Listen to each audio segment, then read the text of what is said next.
So we left Franz Anton Mesmer with his doctorate in medicine and in practice in general family medicine for a couple of years and getting restless, wanting to use the techniques using magnetism and all of those other processes that he had learned from Father Earl.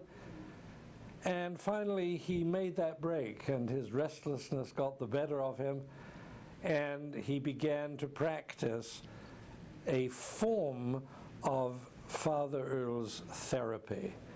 But it was a form of his therapy because he did not use those replicas of the internal organs that were carved out of lodestone.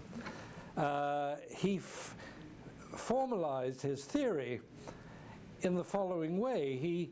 He felt that certain people on earth, certain people within the society, but very few, were able to harness a force, an energy, okay, that came from the heavens, as he put it,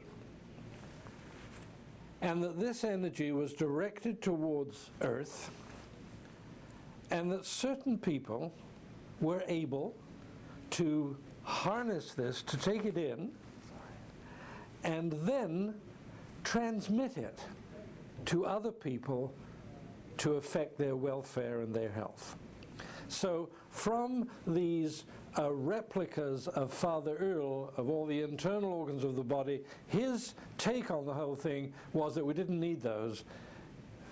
There are certain people, he of which was one, of course, could take this stuff in, this force, and redirect it towards the humanity and to help them that way.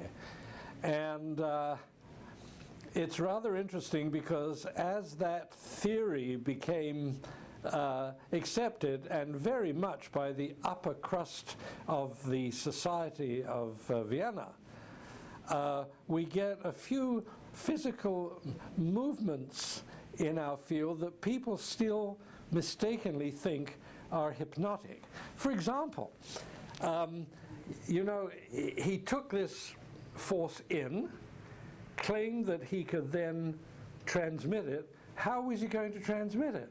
Well, one of the ways was through the hands. You know, I'm sure you've seen all of this movement that hypnotists are supposed to do, which they don't.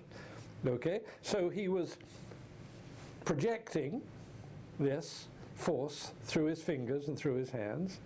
And the other way that he could do this was through his eyes and his stare, and the way that he could stare and again transmit this power. Excuse me. So from here you've got what is called the sort of Mesmer look, the staring of the eyes, and then also you've got the transmitting of the power, the energy, through the fingertips.